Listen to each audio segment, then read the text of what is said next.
Friends, RCFL അതായത് രാഷ്ട്രീയ chemicals and fertilisers ലിമിറ്റഡിൻ്റെ പുതിയ റിക്രൂട്ട്മെൻറ്റ് നോട്ടിഫിക്കേഷൻ വന്നിട്ടുണ്ട്. പെർമനൻറ്റ് വാക്കൻസിയാണ്. ഇതിൽ നിങ്ങൾക്ക് വിവിധ ക്വാളിഫിക്കേഷനിലേക്ക് അപ്ലൈ ചെയ്യാം. എങ്ങനെയാണ് സെലക്ഷൻ, എങ്ങനെയാണ് ഇതിലേക്ക് അപ്ലൈ ചെയ്യേണ്ടത്, സാലറി, പോസ്റ്റിംഗ് ലൊക്കേഷൻ തുടങ്ങിയുള്ള കാര്യങ്ങളെല്ലാം വിശദമാക്കുന്ന വീഡിയോ ആണ്. വീഡിയോ ഇഷ്ടപ്പെട്ടാൽ ലൈക്ക് ചെയ്യാൻ മറക്കണ്ട. അതുപോലെ നിങ്ങളുടെ കൂട്ടുകാരിലേക്ക് ഷെയർ ചെയ്യാം. നമ്മുടെ ചാനൽ നിങ്ങൾ സബ്സ്ക്രൈബ് ചെയ്യുക. നേരെ നമുക്ക് ഒഫീഷ്യൽ നോട്ടിഫിക്കേഷനിലേക്ക് വരാം. ഇതാണ് അഡ്വർടൈസ്മെൻറ്റ് നമ്പർ നിങ്ങൾക്ക് കാണാം. ഇതിൽ വിളിച്ചിരിക്കുന്നത് വെച്ചാൽ സ്പെഷ്യൽ റിക്രൂട്ട്മെൻറ്റ് ഡ്രൈവ് എന്ന് പറയുന്ന ആ ഒരു രീതിയിലാണ് നോട്ടിഫിക്കേഷൻ വന്നിരിക്കുന്നത്. അതായത് ഒന്നുമില്ല, ബാക്ക്ലോഗ് പൊസിഷനിലേക്കാണ്. അതായത് SC ST OBC കാൻഡിഡേറ്റ്സിൻ്റെ റിസർവ്ഡ് വാക്കൻസിയാണ് വിളിച്ചിരിക്കുന്നത്. അതായത് ബാക്ക്ലോഗ് വാക്കൻസി എന്ന് പറഞ്ഞാൽ മുൻപത്തെ റിക്രൂട്ട്മെൻറ്റ് സൈക്കിളിൽ എന്തെങ്കിലും കാരണങ്ങൾ കൊണ്ട് ഫില്ലാവാത്ത വാക്കൻസികളുണ്ട്. ആ വാക്കൻസിയിലേക്ക് വീണ്ടും എന്താണ് നോട്ടിഫിക്കേഷൻ വന്നിരിക്കുകയാണ്. അതാണ് ബാക്ക്ലോഗ് പൊസിഷൻ എന്ന് പറയുന്നത്, ബാക്ക്ലോഗ് വാക്കൻസി എന്ന് പറയുന്നത്. അത് SC ST OBC കാൻഡിഡേറ്റ്സിന് മാത്രമുള്ള വാക്കൻസികളാണ്. അപ്പോൾ ഇതിൽ തന്നെ വിവിധ പോസ്റ്റുകളുണ്ട്. അപ്പോൾ അത് നിങ്ങൾ സ്കിപ്പ് ചെയ്ത് കാണുമ്പോൾ നിങ്ങൾക്ക് അത് നിങ്ങൾ മിസ്സാവേണ്ട വെച്ചിട്ട് ഞാൻ ആദ്യം തന്നെ കാണിക്കുന്നത്. ഓക്കെ, പല കാറ്റഗറി ഉണ്ട്. അപ്പോൾ അത് ഓരോന്നായിട്ട് നമുക്ക് പേജ് വൈസ് ആയിട്ടാണ് നോക്കാം. നിങ്ങളങ്ങനെ സീക്ക് ചെയ്തിട്ട് നിങ്ങൾക്ക് കാണാവുന്നതാണ് കേട്ടോ. സ്കിപ്പ് ചെയ്ത് കാണാൻ മതി. നിങ്ങൾക്ക് ഇങ്ങനെ നോക്കിയിട്ട് ജസ്റ്റ് എന്ത് ചെയ്യുക, നിങ്ങൾക്ക് അത് എവിടേക്കാണ് നിങ്ങളുടെ ക്വാളിഫിക്കേഷൻ നോക്കിയിട്ട് നിങ്ങൾക്ക് ആ കാര്യങ്ങൾ മാത്രം കണ്ടാൽ മതി. അപ്പോൾ ഇതിൽ നിങ്ങൾക്ക് പോസ്റ്റ് കോഡ് ഇതാ വരുന്നത്. ഓപ്പറേറ്റർ ട്രെയിനി കെമിക്കലാണ്. ആദ്യം നിങ്ങൾക്ക് 54 വേക്കൻസിയാണ്. SCക്ക് 11, STക്ക് 13, OBC NCLന് 30 വേക്കൻസി. അപ്പോൾ ജനറൽ വേക്കൻസിക്ക് ഈ നോട്ടിഫിക്കേഷൻ കാണേണ്ട ആവശ്യമില്ല കേട്ടോ. ജനറൽ കാൻഡിഡേറ്റ്സ് ആണെങ്കിൽ നിങ്ങൾ കാണേണ്ട ആവശ്യമില്ല. നിങ്ങൾക്ക് ഇതിലേക്ക് അപ്ലൈ ചെയ്യാൻ പറ്റില്ല. അപ്പോൾ ഈ പറയുന്ന ഓപ്പറേറ്റർ ട്രെയിനിങ് എന്ന് പറയുന്ന പോസ്റ്റിലേക്ക് മാത്രമായിട്ട് നിങ്ങൾക്ക് ഒരു വർഷത്തെ ഒരു ട്രെയിനിങ് ഉണ്ടായിരിക്കും. ബാക്കി പോസ്റ്റിലേക്കൊന്നും ട്രെയിനിങ് ഇല്ല. നേരെ പെർമനൻറ്റ് വാക്കൻസിയിലേക്കാണ് വിളിച്ചിരിക്കുന്നത്. പക്ഷേ ഓപ്പറേറ്റർ ട്രെയിനിങ് എന്ന് പറയുന്ന കെമിക്കൽ ഈ പറയുന്ന പോസ്റ്റിലേക്ക് ഒരു വർഷത്തെ ട്രെയിനിങ് ഉണ്ടായിരിക്കും. ആ സമയത്ത് നിങ്ങൾക്ക് അക്കോമഡേഷനും സ്റ്റൈപ്പൻറ്റും ഒക്കെ ഉണ്ടാവും കേട്ടോ. അപ്പോൾ ഇതാണ് അതിൻ്റെ പേ സ്കെയിൽ വരുന്നത്. അത് കഴിഞ്ഞിട്ടാണ് നിങ്ങൾ ഈ പറയുന്ന സ്കെയിൽ A6ലേക്ക് പെർമനൻ്റ് ആക്കുക. ഇനി ഇതിൽ നിങ്ങൾക്ക് ക്വാളിഫിക്കേഷൻ എന്ന് പറയുന്നത് നിങ്ങൾക്ക് BSc കെമിസ്ട്രി കംപ്ലീറ്റ് ചെയ്തിരിക്കുക എന്നുള്ളതാണ്. അങ്ങനെയാണെങ്കിൽ നിങ്ങൾ ഫിസിക്സ് ഒരു സബ്ജക്റ്റായിട്ട് ഈ പറയുന്ന BSc പഠിക്കുന്ന ഏതെങ്കിലും ആ 3 വർഷത്തിൽ ഏതെങ്കിലും ഒരു വർഷം ഫിസിക്സ് നിങ്ങളൊരു സബ്ജക്റ്റായിട്ടും പഠിച്ചിരിക്കണം എന്നുള്ള കണ്ടീഷൻ ഇതിൽ പറയുന്നുണ്ട്. അതുകൊണ്ട് പ്രത്യേകം ശ്രദ്ധിക്കണം. അപ്പോൾ BSc കെമിസ്ട്രി നിങ്ങൾ പഠിച്ചുകൊണ്ടിരിക്കുന്ന സമയത്ത് നിങ്ങളുടെ ആ സിലബസിൽ നിങ്ങൾക്ക് ഒരു വർഷം ഏതെങ്കിലും ഒരു വർഷം ആ 3 ഇയറിൽ ഏതെങ്കിലും ഒരു വർഷം നമ്മൾ ഫിസിക്സ് ഒരു സബ്ജക്റ്റായിട്ട് പഠിച്ചിരിക്കണം. അങ്ങനെ അതോടൊപ്പം തന്നെ നിങ്ങൾക്ക് മറ്റൊരു ക്വാളിഫിക്കേഷൻ പാടെ വേണം. പ്ലസ് അതിൻ്റെ കൂടെ നിങ്ങൾക്ക് വേണ്ട കാര്യമാണ്, ഒന്ന് ഡിലീറ്റ് ആക്കാം. പ്ലസ് അതിൻ്റെ കൂടെ നിങ്ങൾക്ക് വേണ്ട കാര്യമാണ് ഇതാ നിങ്ങൾക്ക് കാണാം, പാസിംഗ് ഓഫ് NCVT എക്സാമിനേഷൻ. ഈ പറയുന്ന അറ്റൻഡൻറ്റ് ഓപ്പറേറ്റർ എന്ന് പറയുന്ന കെമിക്കൽ പ്ലാന്റിൻ്റെ NCVT എക്സാമിനേഷൻ പാടെ നിങ്ങൾ പാസ്സായിരിക്കണം. അത് വെറും BSc കെമിസ്ട്രി വെച്ചിട്ട് ഇത് വെച്ച് അപ്ലൈ ചെയ്യാൻ പറ്റില്ല. അതിൻ്റെ കൂടെ വേണ്ടതാണ് പ്ലസ് ഈ പറയുന്ന NCVT എക്സാമിനേഷൻ, അറ്റൻഡൻറ്റ് ഓപ്പറേറ്റർ എന്നുള്ള എക്സാമിനേഷൻ നിങ്ങൾ പാസ്സായിരിക്കണം. ഓക്കെ, അത് പ്രത്യേകം ശ്രദ്ധിക്കുക. അപ്പോൾ ഈ പറയുന്ന NCVT അറ്റൻഡൻറ്റ് ഓപ്പറേറ്റർ എന്ന് പറയുന്ന ആ ഒരു എക്സാം നിങ്ങൾ പാസ്സായിരിക്കേണ്ടത് നിങ്ങളുടെ ബാച്ചലർ ഓഫ് സയൻസ് ഡിഗ്രി നിങ്ങൾ എടുത്തു കഴിഞ്ഞതിന് ശേഷമായിരിക്കണം. അത് മുൻപുള്ളത് പറ്റില്ല. ഓക്കെ, ഇനി മിനിമം പെർസെൻറ്റേജ് എന്ന് പറയുന്നത് OBC കാൻഡിഡേറ്റ്സ് ആണെങ്കിൽ 55%, SC ആണെങ്കിൽ 50% മതി നിങ്ങളുടെ ഗ്രാജുവേഷനിൽ ഒന്നെങ്കിൽ ലാസ്റ്റ് വർഷം അല്ലെങ്കിൽ ലാസ്റ്റത്തെ 2 സെമസ്റ്ററിൻ്റെ മാർക്ക് പെർസെൻറ്റേജ് ആണ് അവർ പറയുന്നത്. ഇനി ഏജ് ലിമിറ്റ് OBC SC ആണെങ്കിൽ 35 വയസ്സ് വരെയും OBC ആണെങ്കിൽ 33 വയസ്സ് വരെ അപ്ലൈ ചെയ്യാം. 1/2/2025 കണക്കാണ് ഏജ് കണക്കാക്കുന്നത്. അപ്പോൾ ഒരു കാറ്റഗറി ക്വാളിഫിക്കേഷൻ എന്ന് പറയുന്നത് ഇതാണ്. ഇനി അതല്ലെങ്കിൽ മറ്റൊരു രീതിയിൽ നിങ്ങൾക്ക് ഇതിലേക്ക് അപ്ലൈ ചെയ്യാം. ഓക്കെ, ഡിപ്ലോമ കെമിക്കൽ എഞ്ചിനീയറിംഗിലോ ടെക്നോളജിയിലോ നിങ്ങൾ ഡിപ്ലോമ കഴിഞ്ഞവരാണെങ്കിൽ 3 ഇയർ ഡ്യൂറേഷനുള്ള ഡിപ്ലോമ കഴിഞ്ഞവരാണെങ്കിൽ അവർക്ക് ഇതിലേക്ക് അപ്ലൈ ചെയ്യാം. പക്ഷേ ഒരു കണ്ടീഷൻ ഉണ്ട്. പ്ലസ് അതിൻ്റെ കൂടെ അവർ 1 ഇയർ ട്രെയിനിങ്, അതായത് അപ്രന്റീസ്ഷിപ്പ് ആക്ട് പ്രകാരമുള്ള 1 ഇയർ ട്രെയിനിങ് പാട് അവർ കംപ്ലീറ്റ് ചെയ്തിരിക്കണം എന്നുള്ളതാണ്. അങ്ങനെ ഉണ്ടെങ്കിൽ അവർക്ക് അപ്ലൈ ചെയ്യാൻ പറ്റുള്ളൂ. ഇനി അത് അല്ലെങ്കിൽ നിങ്ങൾ +2 സയൻസ് എടുത്ത് പഠിച്ചിരിക്കുകയും നിങ്ങൾക്ക് വ്യത്യസ്ത രീതിയിലുള്ള ക്വാളിഫിക്കേഷൻ ആണ് അതിൽ പറയുന്നത്.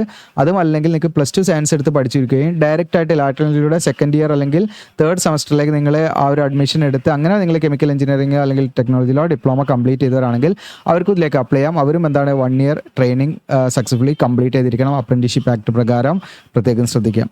ഓക്കെ, അപ്പോൾ അത് SC ST ആണെങ്കിൽ 35, OBC ആണെങ്കിൽ 33 വയസ്സ് വരെ അപ്ലൈ ചെയ്യാവുന്നതാണ്. ഇനി അതുമല്ലെങ്കിൽ ഈ പോസ്റ്റിലേക്ക് നിങ്ങൾക്ക് ഈ സാൻഡ്വിച്ച് പാറ്റേണിൽ നിങ്ങൾ കോഴ്സ്, അതായത് 8 സെമസ്റ്റർ അല്ലെങ്കിൽ 4 വർഷം നിങ്ങൾ റെഗുലറായിട്ട് ഡിപ്ലോമ ഈ പറയുന്ന കെമിക്കൽ എഞ്ചിനീയറിംഗ് കഴിഞ്ഞിട്ടുണ്ടെങ്കിൽ നിങ്ങൾക്ക് അത് വെച്ചിട്ടും ഇതിലേക്ക് എന്ത് ചെയ്യാം, അപ്ലൈ ചെയ്യാം. അങ്ങനെയാണെങ്കിൽ നിങ്ങൾക്ക് ട്രെയിനിങ് കംപ്ലീറ്റ് ചെയ്യണമെന്നില്ല. ഓക്കെ, സാൻഡ്വിച്ച് പാറ്റേണിൽ നിങ്ങൾ കോഴ്സ് കംപ്ലീറ്റ് ചെയ്തതാണെങ്കിൽ വേറെ നിങ്ങൾക്ക് ട്രെയിനിങ്ങോ മറ്റ് സർട്ടിഫിക്കറ്റ് ഒന്നും വേണ്ട, അത് വെച്ച് ഡയറക്റ്റായിട്ട് അപ്ലൈ ചെയ്യാം. ഇനി നിങ്ങൾ +2 കഴിഞ്ഞിട്ട് സാൻഡ്വിച്ച് കോഴ്സിലേക്ക് നിങ്ങൾ ലാറ്ററലിലൂടെ നിങ്ങൾ അഡ്മിഷൻ എടുത്തവരാണെങ്കിൽ അവർക്കും എന്ത് ചെയ്യാം, ഇതിലേക്ക് അപ്ലൈ ചെയ്യാവുന്നതാണ്. 35 SC ST OBCക്ക് 33 ഏജ് ലിമിറ്റ് വരുന്നത്. ഇനി ബോയിലർ ഓപ്പറേറ്റർ ഗ്രേഡ് 3 ആണ്. ഇതിലേക്ക് 3 വേക്കൻസി, 3 STക്ക് മാത്രമാണ്. ബാക്കിയുള്ള വേക്കൻസി OBC SC കാൻഡിഡേറ്റ്സിന് ഇതിലേക്ക് അപ്ലൈ ചെയ്യാൻ പറ്റില്ല. STക്ക് മാത്രമേ അപ്ലൈ ചെയ്യാൻ പറ്റുള്ളൂ. പേ സ്കെയിലൂടെ കൊടുത്തിട്ടുണ്ട്.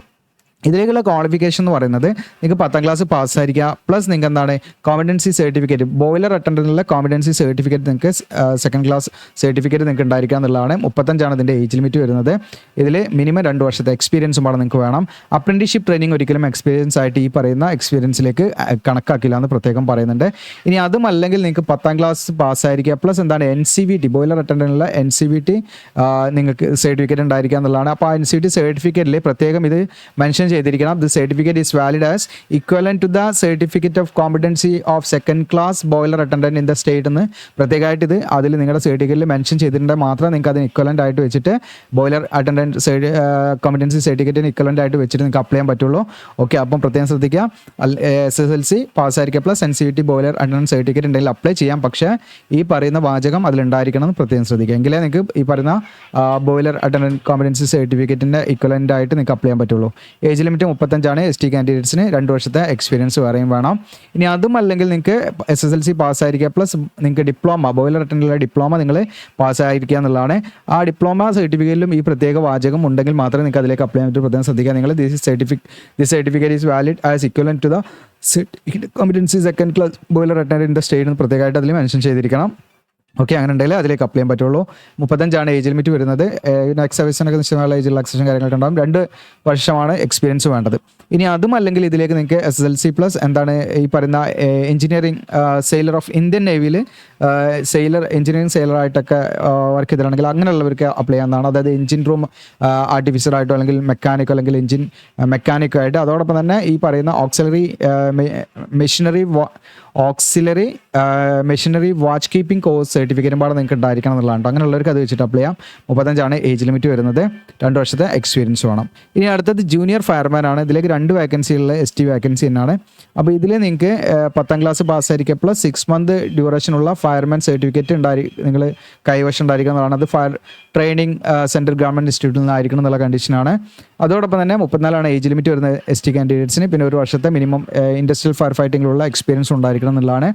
ഇനി അടുത്ത നേഴ്സാണ് ഗ്രേഡ് 2. ഇതിലേക്ക് നിങ്ങൾക്ക് SCക്ക് ഒരു വേക്കൻസിയാണുള്ളത്. ഇതിലേക്ക് നിങ്ങൾക്ക് അപ്ലൈ ചെയ്യാൻ +2 കഴിഞ്ഞിരിക്കുക പ്ലസ് അത് കഴിഞ്ഞിട്ട് ജനറൽ നഴ്സിംഗ് ആൻഡ് മിഡ്വൈഫറിയിലുള്ള 3 വർഷത്തെ കോഴ്സ് കംപ്ലീറ്റ് ചെയ്യുക എന്നുള്ളതാണ്. വേറെ മറ്റു എക്സ്പീരിയൻസ് ഒന്നും വേണ്ട, ഫ്രഷേഴ്സിന് അപ്ലൈ ചെയ്യാം. ഇനി അതല്ലെങ്കിൽ നിങ്ങൾക്ക് BSc നഴ്സിംഗ് കഴിഞ്ഞവർക്കും ഇതിലേക്ക് ഡയറക്റ്റ് ആയിട്ട് അപ്ലൈ ചെയ്യാവുന്നതാണ്. ഏജ് ലിമിറ്റ് 36 വയസ്സ് വരെ അപ്ലൈ ചെയ്യാം. ഇനി എക്സ്പീരിയൻസ് ഒരു 2 ഇയർ എക്സ്പീരിയൻസ് ഉണ്ടായിരിക്കണം എന്ന് പ്രത്യേകം ശ്രദ്ധിക്കാം. പിന്നെ ഓക്കെ, അടുത്തത് ടെക്നീഷ്യൻ ട്രെയിനി ഇൻസ്ട്രുമെൻ്റ് ആണ്. 4 വേക്കൻസി 4 STക്ക് ആണ് ഇതിൽ റിസർവ് ആയിരിക്കുന്നത്. ഇതിൽ നിങ്ങൾക്ക് BSc ഫിസിക്സ് കഴിഞ്ഞിരിക്കുക എന്നുള്ളതാണ്. അങ്ങനെയാണെങ്കിലും നമ്മൾ ഡിഗ്രിയുടെ ഏതെങ്കിലും ഒരു വർഷം നമ്മൾ എന്ത് ചെയ്യണം, കെമിസ്ട്രി ഒരു സബ്ജക്റ്റായിട്ട് പഠിച്ചിരിക്കുകയും വേണം എന്നുള്ളത് പ്രത്യേകം ശ്രദ്ധിക്കുക. ഓക്കെ, പ്ലസ് നമുക്ക് എന്താണ് NCVT ഈ പറയുന്ന ഇൻസ്ട്രുമെൻറ്റ് മെക്കാനിക്കലിലെ എക്സാമിനേഷൻ നമ്മൾ കെമിക്കൽ പ്ലാന്റ് പാസ്സായിരിക്കണം എന്നുള്ളതാണ്. അതുപോലെ തന്നെ 35 ഏജ് ലിമിറ്റ് വരുന്നത്. ഇനി അതും അല്ലെങ്കിൽ നിങ്ങൾക്ക് എന്താണ് 3 ഇയർ ഡ്യൂറേഷനിലെ ഡിപ്ലോമ ഇൻസ്ട്രുമെൻറ്റേഷൻ അല്ലെങ്കിൽ അതിൻ്റെ അലൈഡ് ബ്രാഞ്ചിലുള്ള ഡിപ്ലോമ കഴിഞ്ഞവർക്ക് ഇതിലേക്ക് അപ്ലൈ ചെയ്യാവുന്നതാണ്. ഓക്കെ, അപ്പോൾ ഇൻസ്ട്രുമെൻറ്റേഷനുമായി ബന്ധപ്പെട്ടുള്ള എഞ്ചിനീയറിംഗ് ഡിസിപ്ലിനിൽ ഡിപ്ലോമ കഴിഞ്ഞവർക്ക് അപ്ലൈ ചെയ്യാം. അതോടൊപ്പം 1 ഇയർ ട്രെയിനിങ് ഈ പറയുന്ന അപ്രന്റീസ്ഷിപ്പ് ആക്ട് ട്രെയിനിങ് പാട് നിങ്ങൾ കംപ്ലീറ്റ് ചെയ്തിരിക്കുന്നതാണ്. ഇനി അതും അല്ലെങ്കിൽ നിങ്ങൾക്ക് +2 സയൻസ് എടുത്ത് പഠിച്ചിരിക്കുകയും നിങ്ങൾ ലാറ്ററലിയുടെ 2nd ഇയർ അല്ലെങ്കിൽ 3rd ഇയറിലേക്ക് എൻട്രി കിട്ടിയിട്ട് അങ്ങനെ ചെയ്തവരാണെങ്കിൽ ഈ പറയുന്ന ഇൻസ്ട്രുമെൻറ്റേഷനുമായി ബന്ധപ്പെട്ടുള്ള ഡിപ്ലോമ ലാറ്ററലിലൂടെ ഒക്കെ ചെയ്തവരാണെങ്കിൽ അപ്ലൈ ചെയ്യാം കേട്ടോ. 1 ഇയർ ട്രെയിനിങ് നിങ്ങൾ കംപ്ലീറ്റ് ചെയ്തിരിക്കണം എന്നുള്ളത് പ്രത്യേകം ശ്രദ്ധിക്കുക. ഇനി ഏജ് ലിമിറ്റ് 35 ഏജ് ലിമിറ്റ്. ഇനി അതും അല്ലെങ്കിൽ നിങ്ങൾ ഞാൻ പറഞ്ഞില്ല സാൻഡ്വിച്ച് പാറ്റേണിൽ നിങ്ങളുടെ കോഴ്സ് കഴിഞ്ഞവരാണെങ്കിൽ നിങ്ങൾക്ക് എന്ത് ചെയ്യാം, ഇൻസ്ട്രുമെൻറ്റേഷൻ അല്ലെങ്കിൽ അതിൻ്റെ അലൈഡ് ബ്രാഞ്ചുമായിട്ട് ബന്ധപ്പെട്ട് അങ്ങനെ ചെയ്തവരാണെങ്കിൽ നിങ്ങൾക്ക് ഇതിലേക്ക് അപ്ലൈ ചെയ്യാവുന്നതാണ്. ഇനി അത് അല്ലെങ്കിൽ നിങ്ങൾക്ക് ഈ പറയുന്ന +2 കഴിഞ്ഞിട്ട് നിങ്ങൾ സാൻഡ്വിച്ചിലേക്ക് നിങ്ങൾക്ക് ലാറ്ററൽ കിട്ടി അങ്ങനെ നിങ്ങൾ ചെയ്തവരാണെങ്കിലും തീർച്ചയായിട്ടും നിങ്ങൾക്ക് ഇതിലേക്ക് അപ്ലൈ ചെയ്യാവുന്നതാണ്. Okay, age limit upper age limit 35. ഇനി അടുത്തത് ടെക്നീഷ്യൻ ഇലക്ട്രിക്കൽ ട്രെയിനി ആണ്. ഇതിലേക്ക് നിങ്ങൾക്ക് 2 വേക്കൻസി, ഒന്ന് STക്ക് ഒന്ന് SCക്ക് ആണ് വന്നിരിക്കുന്നത്. ഇതിലേക്ക് നിങ്ങൾ റെഗുലറായിട്ട് 3 ഇയർ ഡ്യൂറേഷനിൽ ഡിപ്ലോമ ഇലക്ട്രിക്കലോ അല്ലെങ്കിൽ അതിൻ്റെ അലൈഡ് ബ്രാഞ്ചസ് ആണ് ഇലക്ട്രിക്കലുമായി ബന്ധപ്പെട്ടുള്ള എഞ്ചിനീയറിംഗ് ഡിസിപ്ലിനിൽ നിങ്ങൾ ഈ പറയുന്ന ഡിപ്ലോമ കഴിഞ്ഞവർക്ക് അപ്ലൈ ചെയ്യാം. അതോടൊപ്പം തന്നെ 1 ഇയർ ട്രെയിനിങ് സക്സസ്ഫുള്ളി നമ്മൾ അപ്രന്റീസ്ഷിപ്പ് ആക്ട് വരാൻ സക്സസ്ഫുള്ളി നിങ്ങൾ കംപ്ലീറ്റ് ചെയ്തിരിക്കുക എന്നുള്ളതാണ്. ഇനി അതും അല്ലെങ്കിൽ നിങ്ങൾക്ക് +2 സയൻസ് എടുത്ത് പഠിച്ചവർക്കും ഇതിലേക്ക് അപ്ലൈ ചെയ്യാം. നിങ്ങൾ ഡയറക്റ്റ് ലാറ്ററലിലൂടെ കയറി നിങ്ങൾ ഡിപ്ലോമ ഇലക്ട്രിക്കലുമായി ബന്ധപ്പെട്ടുള്ള ഡിപ്ലോമ കംപ്ലീറ്റ് ചെയ്തതാണെങ്കിൽ അത് വെച്ചിട്ട് നിങ്ങൾക്ക് അപ്ലൈ ചെയ്യാം. 1 ഇയർ ട്രെയിനിങ് നമ്മൾ ഈ പറയുന്ന അപ്രന്റീസ്ഷിപ്പ് ആക്ട് വരെ കംപ്ലീറ്റ് ചെയ്തിരിക്കണം എന്നുള്ളതാണ്. 35 ഏജ് ലിമിറ്റ് വരുന്നത് ഇതിൻ്റെത്. ഇനി അതല്ലെങ്കിൽ നിങ്ങൾക്ക് നേരത്തെ പറഞ്ഞ പോലെ സാൻഡ്വിച്ച് പാറ്റേണിൽ നിങ്ങൾ ഈ പറയുന്ന ഇലക്ട്രിക്കൽ ബ്രാഞ്ചുമായി ബന്ധപ്പെട്ടുള്ള ഡിപ്ലോമ കഴിഞ്ഞവരാണെങ്കിൽ അത് വെച്ചിട്ട് നിങ്ങൾക്ക് ഇതിലേക്ക് അപ്ലൈ ചെയ്യാം. ഇനി +2 കഴിഞ്ഞതിന് ശേഷം നിങ്ങൾ എന്താണ് ലാറ്ററലിലൂടെ സാൻഡ്വിച്ചിലേക്ക് എൻട്രി കിട്ടി അങ്ങനെ ചെയ്തവരാണെങ്കിൽ നിങ്ങൾക്ക് എന്ത് ചെയ്യാം, അതിലേക്ക് അപ്ലൈ ചെയ്യാം. ഒക്കെ ഒരേ കോമൺ പാറ്റേൺ ആണ്. അതുകൊണ്ടാണ് ഞാൻ റിപ്പീറ്റ് ചെയ്യാത്ത കേട്ടോ. നിങ്ങൾ നോക്കുക, വീഡിയോ സ്കിപ്പ് ചെയ്യാതെ കാണുന്നവർക്ക് അത് മനസ്സിലാവുള്ളൂ. 35 ഏജ് ലിമിറ്റ് വരുന്നത് SC കാൻഡിഡേറ്റ്സ്, ST ആണെങ്കിലും.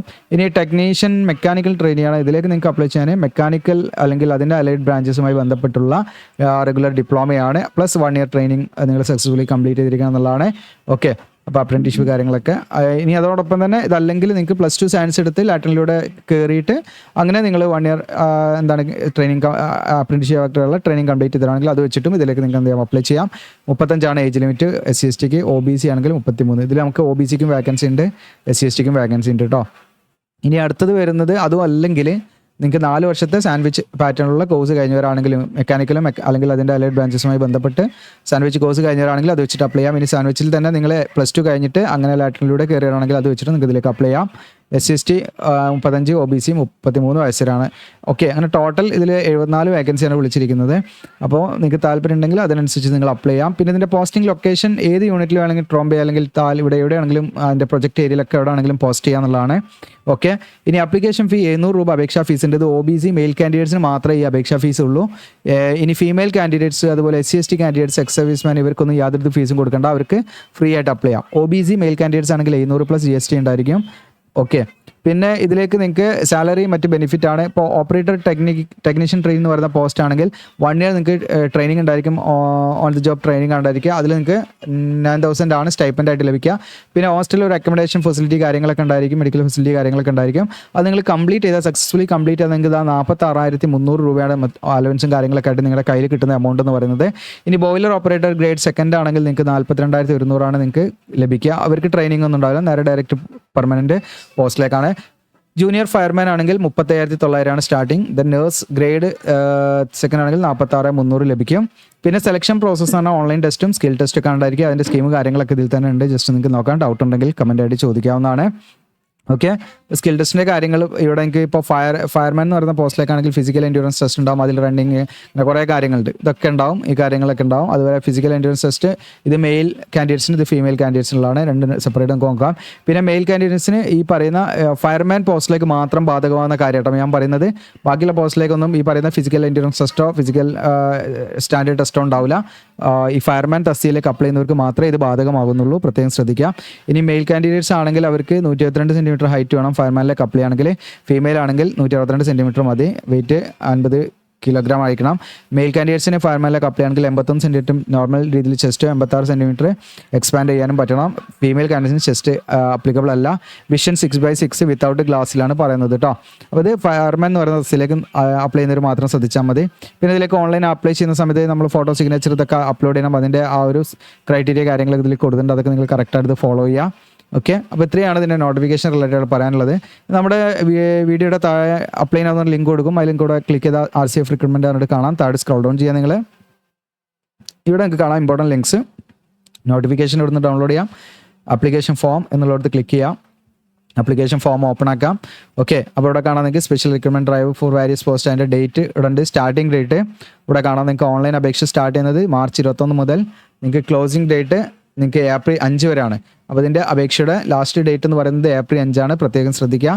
Starting date March 21.